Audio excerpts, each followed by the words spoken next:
Yeah, so you know what the Jamaica Young Police and we have always, said to people that always look at your LCD. Yes, look at your LCD. So right now, if you look, you see, at the top, that's Donald Harris, yeah man, VP Kamala Harris' father. In his own words, and in this video, yes, this is a man who's from Senton in Jamaica. And those of you who are familiar with Jamaica, especially Jamaicans or people in the diaspora would know that Senton, yeah, the parish that this man is from, is where is the birthplace of, guess who? Marcus Garvey. And not only Marcus Garvey, Bob Marley. So some of the greatest Jamaicans are from this parish. When I talk about decent and ethical people, yeah, Marcus Garvey, Bob Marley, and Donald Harris. So, Senton, Senton can claim that the Vice President of the United States of America is a Jamaican, true blood. Yes, and Jamaican is not a race, it's an ethnicity, because majority of the Jamaican people are Africans. But Jamaican people, you cannot tell them that. So, we'll tell you something, we'll give you some background information about Kamala Harris, and we'll tell you about his father too, and our father too. And we'll tell you about a rural school, what connect a small high school in rural Jamaica to one of the most powerful position in the world. Yeah, the answer might surprise you. And the story is that as the entire parish of Portland, Jamaica buzzing with excitement. Yeah, man. So today we are highlighting a fascinating story that weaves the beautiful island of Jamaica into the halls of power in Washington, D.C. In a remarkable turn of events, U.S. Vice President Kamala Harris has emerged as the challenger to former President, big men baby, yeah man, former President men baby Donald Trump in the upcoming presidential race this November 2024. So this development has sent shockwave through the political landscape, sparking conversation from Washington to Kingston. But there's one place where the excitement is reaching a fever pitch. Yeah man, the parish of Portland, Jamaica. Yeah, our father is from Senton, but those holy horses, man. So what you ask? It's all come down to a school called Titchfield. Yes, man, Titchfield High School. Yeah, that's our great Dudley Bryan. Yeah, man, he's a man, the man bright behind the music. Yeah, I tell you. And a man named Donald J. Harris. Yeah, man, Titchfield High School, perched on a picturesque peninsula of Port Antonio, overlooking Navy Island. It's not just any school, it's where Kamala Harris' father, Donald J. Harris, not Trump, Harris, yes, Donald J. Harris, spent his formative years. Donald Harris wasn't just an ordinary student, he went on to become a prominent economist and professor at Stanford University. So, she come from bright minds, Her mother was a scientist. I gave some background about her mother too. But she's smart, Donald Trump had done it to these people, they understand. So despite his remarkable achievement, he never forgot his roots in Jamaica.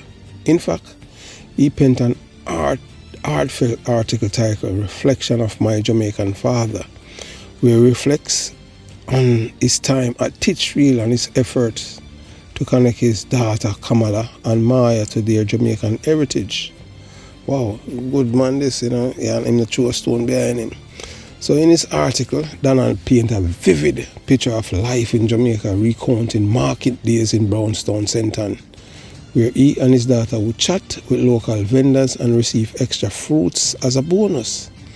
He described walks through Canefield and visit to the famous Duns River Falls in Senton.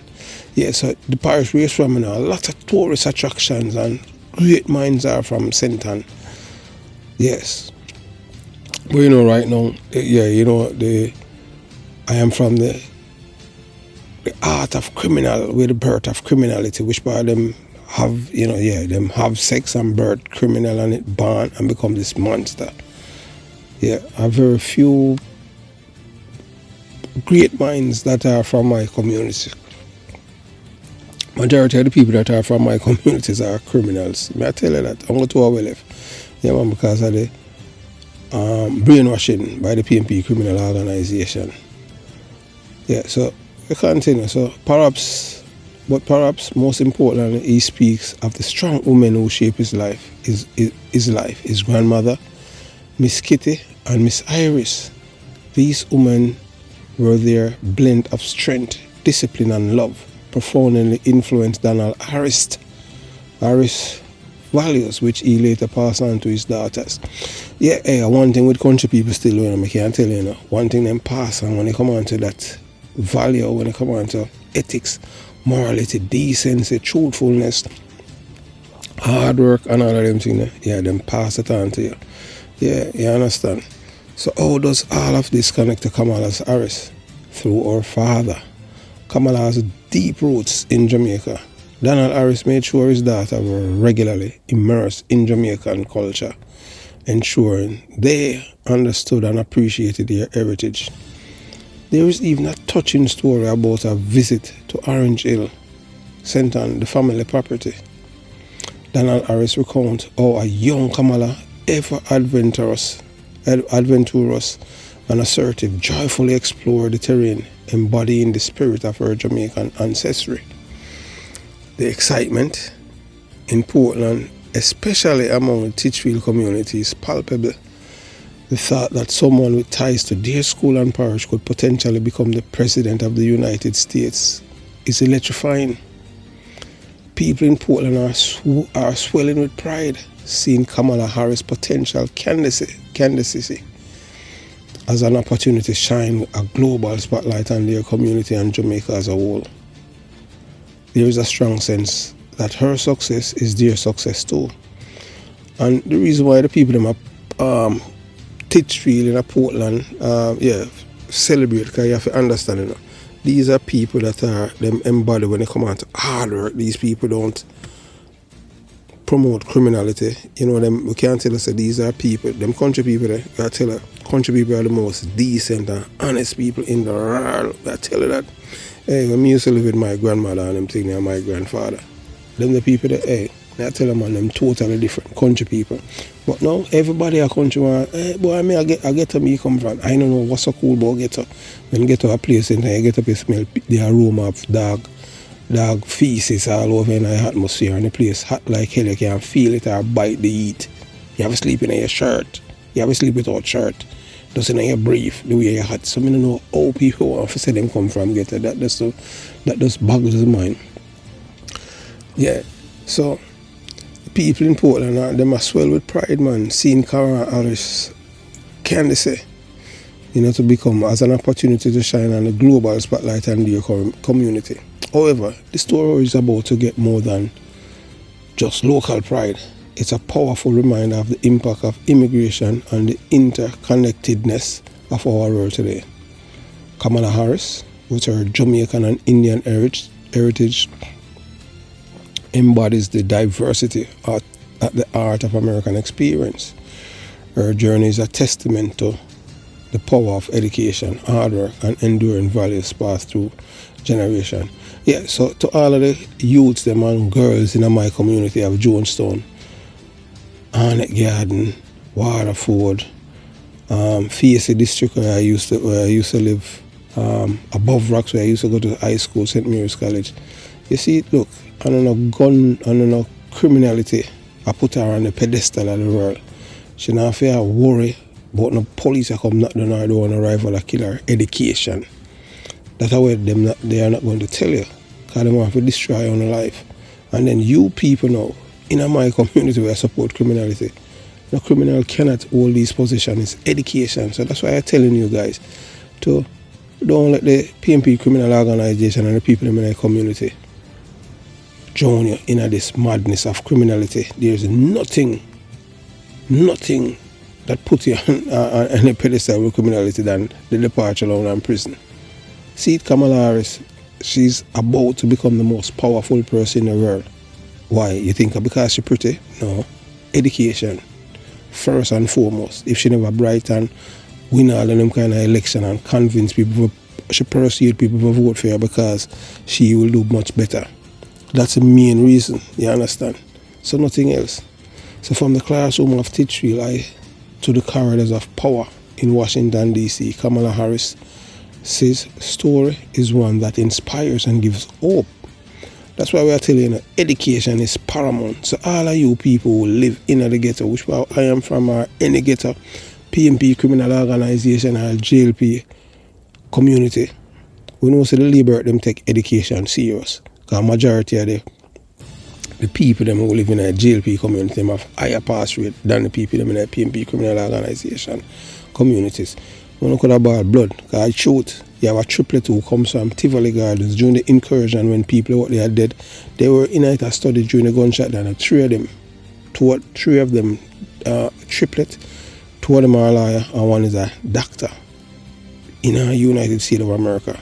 Triplet. So learn from that. Show me who from my community or Jonestown, any twin or triplet who are educated as these three young women from Tivoli Gardens. Education is the only way forward. All of these women in my community, all them I depend on is a man who commit too much crime and can't give them things. Licky, and that kind of acidic behavior. You understand? So as we watch the political landscape unfold in the upcoming months, let's remember the small high school in Portland, Jamaica, that play a part in this extraordinary narrative. Whether Kamala Harris wins when the presidency or not, and she's going to win. Her journey from the daughter of immigrants to the highest echelons of American politics is nothing short of remarkable. And this could have hung in one country in the world, the United States of America. And that's one of the main reasons why when we decide, we say, boy, I fall like country in America, we are going to live on them things, because things that happen in America don't happen in other country. America still know whether or not you want to believe it. If you don't know if you navigate it, America is one of the wickedest places on earth, but it can be one of the best places on earth. It depends on how you navigate it. Some of our people from Jamaica migrate to America, and them just commit crime. When I talk about, look at them look at us in that different, but we talk the one that will make money and buy gun and send back and contribute to the killings in Jamaica. Them now we burn fire upon them. That's the reason why some Jamaican come here and venture into a life of crime, like just to survive, because higher education they did not, when they didn't, the community do not impart to them that education is paramount. Who them look up to? Them look up to the killers, them, the robbers, people them who commit crime, and the people put these people on pedestal. So our youth grew up now, like in my time, General Starkey, when him dead, them treat him like him a hero, but at the time, I was a very young man. I wasn't even a teenager yet. I know that General Starkey was nothing of the sort. He was no hero. I know that he was a criminal, because I wanted to be the person who sent him to the departure lounge. Yeah, man, like the great Tom Levine. That's my idol. So you in the ghetto, you can't look up to people who commit crime as your idol, because there's no future in that. The only two places I go, the departure lounge and Madden. Departure lounge at Madden or prison. If you want to be looked up, like for me, when it come on to Christmas time and all these times, I get to rub my shoulder with people where some of you won't dream of. As much as I sit behind the mic here and them thing there. Yeah, because them time they have Christmas dinner and all them thing there. Because I work for one of the largest agencies in the world. So I get to meet all kind of people in terms of Christmas dinner and New Year's and this and that and one and two little things. Because you have to have, we claim say you're a bad man, you can't go there. Because you don't have the requisite. You don't have the education. So the only thing you are wait man, you feel say, boy, you bad. You're not bad. And the man who wear the suit and tie, they are the decision makers. Them tell me that. The people them when I walk with no gun, them decide, and them have the power, them decide who live and who dead. You understand? So everything that they impart to you guys in our communities is just madness. So moving on. So, and who knows, perhaps the next time you hear about Jamaica in the news, it won't be about beaches or reggae music, but about the country's connection to the President of the United States of America. So what do you think about this unique connection between Jamaica and American politics? Just know and put it in the comments section below. And if you enjoyed the video, don't forget to like, and as we tell you, just give the video a thumbs up. You know, we at the Jamaica Young Police and we always, you know, give you educational things. Yeah, man, this channel is all about education in a family. That is what it's all about, because each one teach one. We're not selfish over here. And so before we reach to the video, you know, we have to give, you know, I give some context about Kamala Harris' father. You know, in the United States of America, many Americans, particularly those who may not fully understand the complexities of citizenship or who lack deep knowledge of American history and law, have questioned Vice President Kamala Harris' American citizenship. This skepticism often stems from the fact that her mother is of Indian descent and her father is a Jamaican. So you know that some of the so-called dummies them must say, oh, Kamala Harris not fit for run for president because she's an American and her parents and my dates and them are immigrant and all kind of thing. Yeah, you know, hey, look, don't be surprised, you know, if the Supreme Court come up with that, because America is at a crossroad right now in which the white people them, the so-called, the people that want the Supreme Court, you know, when you talk about them not have brown paper bag, you know, for them thing now, for them thing, a cryptocurrency, criminal them, you know. Yeah, man, you have 6 judges, 5 white people and a black, a bossy slave. And the bossy slave is my biggest thief, you know, one named Clarence Thomas. Hey, I don't know what man do with him still, if I'm dead a prisoner or what, but for a black man, I tell you, say man is a discreet, the man ate him own self. But so it goes still, you know, if you're educated man, I know how the man ate himself as a black man. Everything the man worship white people like God. Yeah, I tell you, so you have to be careful. And every black man in America, black still, you know. Yeah, so this skepticism often stems from the fact that because them don't understand what it means to be an American. You know, however, those who doubt are unfounded and reveal a misunderstanding of what it means to be an American. So today we will introduce you to Kamala Harris, his father, a distinguished economist and scholar who has significantly contributed to our understanding of economic issues, particularly how they impact the poor in the United States and around the world. So his insights are invaluable in grasping socio-economic challenges that affect millions. So it's important to note that Kamala Harris's father is not just any academic. He's a financial prodigy who once taught at one of the most prestigious Ivy League universities in America. Through his words, you will gain a deeper understanding of economic factors that shape our society and why they are crucial in addressing poverty and inequality. As you listen, remember that Kamala Harris's roots are deeply embedded in the American fabric, with a legacy of intellectual excellence and a commitment to public service. Her story is a testament to the diversity and strength that define America. So we invite you to watch this distinguished man as he delivers a powerful speech on the intricacy of both macro and microeconomics. His insights will shed light on the complex economic forces that shape our world, from the broad global trends to the everyday financial decisions that affect individuals and communities.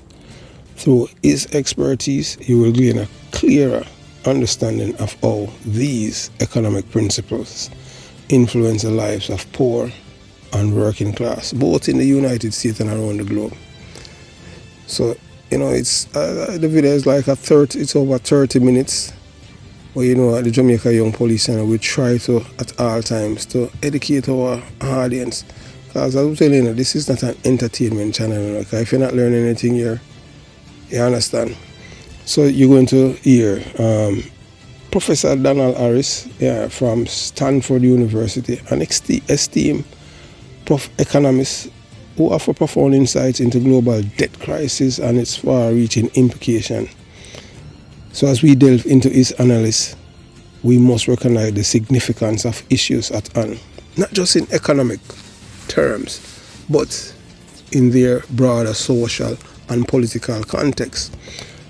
Professor Harris begins by addressing the remarkable amount of public attention that the so-called debt crisis has garnered.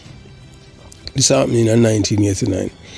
So this topic has dominated media coverage, second only to the geopolitical event involving global leaders. But why has this crisis, among many others, captured so much attention? While one explanation has been offered, Professor Harris provides a different perspective which he unfolds in his analysis. So one critical clue to understanding this phenomenon lies in economic and political ramification of the crisis, as articulated by various financial commentators, include those at Wall Street Journal. In a 1983 article titled Money and Power, the potential long-term political effects of foreign debt crisis as explored. The article highlights concerns about increased government involvement in the private sector of developing nations, reducing integration of global economy and potential erosion of U.S. political leverage overseas. And in 2024, America don't have that leverage anymore over the world, because the world, I wake up now to America, because America, as what was advertised to most of us, America is not that really, that honest country as they put it, because America have done so many evil in the world, so, but I just saw it going in that part of life. America have done good and they have done evil. So, and we don't live in a perfect world, and America is not perfect. America have done some things, some evil, and it's not the people of America, it's the political leaders and the so-called elites, the billionaires, the greedy ones, and them can't satisfy them, like them addicted to money, like crack addicted to crack. But I tell you, I saw them stay. So they are the ones that, whether or not you want to believe it, American system is oligarchy, Although them want to tell you, like, like Russia and them play. No, America, same thing. But it's just that, you understand, just like how them try to overthrow the government and try to turn America in a dictatorship right now in 2024. So people have to just prepare and see what will happen after the election November 5th, because maybe civil war might break out. We don't know, because them white people, them violent body, remember, say they had the same one, them kill millions, over 100 million Indians. And this, because America, I know for white people or black people, the Indians, the so-called native. Why them call them Indian, and them say, no, we are not Indian, natives. Mostly black people, and because of interracial relationships. So, I just saw it go, the Indian, the black people, them become mixed with white people and all kind of thing. But the real owner for the United States of America, they are the most oppressed people. When you talk about wickedness, yeah man, check it out. But I tell you, you understand, the Indian, them go through one real wickedness in this town, man, from the same white people, them.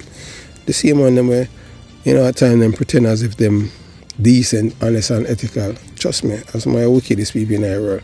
When I read some history of them, the black people in this country, trust me, especially here in the South, are some more wicked people, them, man, may I tell you.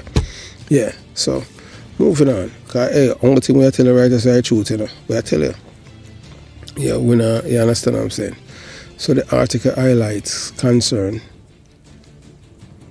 So, as I'm telling you, the potential long-term political effect of the foreign debt crisis are explored. So that was the article in 1983 in the Wall Street Journal. So the article highlight concern about increased government involvement in the private sector of developing nations, reduced integration of the global economy, and the potential erosion of U.S. political leverage overseas. So moreover, the high visibility of foreign banks in this crisis has sparked political backlash in developing countries, where banks are increasingly viewed as antagonistic forces imposing harsh economic measures. So 6 years later, in 1989, the crisis had escalated to such an extent that it resulted in significant social unrest, including deadly riots in Venezuela, following the implementation of austerity measures to satisfy creditors. Yeah, so that's how you call them, the loan shark or the shark, and what them call them, the jackals. When the jackals them come in, people them from Washington DC, part of the government, they work with the CIA. We are telling you that, you understand? So when them come in, them not come with the gun and them thing there, you know. Them just come and them read the riot act to the president or the prime minister, the head of the government, and tell them that this is what them need to do, and tell them. So if them not do it now, then time the jackals them come in now. And when the jackals them come, them just read the riot act. You understand? And tell them, say, all right, we tell you already if you do it and you not do it. So we just want to make you know this. So them put them on notice and know say why assassination next. So it going on. Yeah, man. Just check out in Central and South America. Back in, yeah, trust me. Hey, when you talk about propaganda and them things, the CIA run one from a brother named Abeng. Yeah, man, the man have to run away. Hey, them wicked, you know, man. In time, the man I defend the farmers, them, you know. Hey, the CIA spin a propaganda for Abeng, you know, man. The man have to run away from him country and seek exile in the next country. When he was the one that truth, but you have to understand, you know, how propaganda work. So that's why you have to counter it. Because when people spread propaganda and you just load and make it go and seep in, people will believe. And that's what happened to him. Trust me, with the farmers, them in South America, Central America. Yes, so these events underscore the severe human toll of the crisis and the mounting pressure on government and international institutions to find solutions. However, Professor Harris argued that the attention given to this crisis is only the tip of the iceberg. The debt crisis is not an isolated incident, but rather a recurrent phenomenon in global economic history. Similar crises have occurred throughout history, notably in the 1930s, and each time they had been marked by reckless lending practices and the subsequent inability of debtors' nation to repay their loans. The fundamentals ingredients of these crises, economic shocks, fluctuating commodity prices, and severe recessions in leading economies, remain unchanged. So what makes the current crisis different, according to Professor Harris, is the evolving structure of international lending and financial institutions since the 1930s. Despite these changes, the formula for resolving such crises has not been drastically altered. He points out that, historically, debt relief and restructuring have only been achieved through significant outside intervention by government and international institutions, not through spontaneous recovery of capital markets. One intriguing question Professor Harris raises is why debtors countries, particularly larger ones like Argentina, Brazil and Mexico, have not used the threat of a unilateral partial debt repudiation to push banks into making greater concessions. From a strategic standpoint, these countries seem well positioned to leverage this threat, yet they have refrained from doing so. So you're saying, boy, these countries, them have the leverage where them can threaten the bank them and, the bank give them a better deal. But, instead it is the banks that emerge stronger from each debt's restructuring agreement, or often appearing to benefit from the crisis. So the bank them create the crisis and then benefit from the crisis. Can you believe it? So this leads to a deeper examination of the role of banks in the crisis. While some commentators criticize banks for their greed and short-term profit maximization, Professor Harris cautioned against oversimplifying the issue. He argues that banks, like any corporation, operate with a structure that prioritizes maximizing shareholder value. The problem lies not in the bank's greed per se, but in the systemic issues within the international financial system that allow banks to dominate and dictate terms to debtors, nations. The broader question then is how to reform the financial structure to better serve the needs of debtors' countries and prevent future crises. Professor Harris suggests that a more imaginative and comprehensive approach is needed, one that goes beyond debt relief to include larger scale developing countries. Such a tragedy would address the root causes of the crisis and pave the way for a sustainable recovery. Professor Harris challenges us to think critically about the global debt, not just in terms of immediate relief, but in context of a long-term structural reform. Only by addressing the underlying issues in the international financial system, we can hope to prevent future crises and ensure equitable global economy. Yeah, so you can see that Dr. Harris is a man who's well educated. It's Kamala Harris' father, and you know that the low IQ people, them that they are not gonna like him because of that, because you know that most of them they are super, not smart. So hope you enjoy listening to the background we're telling you about VP Kamala Harris' father. Is Jamaican and proud of the brother who use the positive road and education to enlighten himself. Because with education, you can do great things. So, part 2 will be coming up shortly for you to listen to Dr. Harris giving his presentation. Have yourself a beautiful day.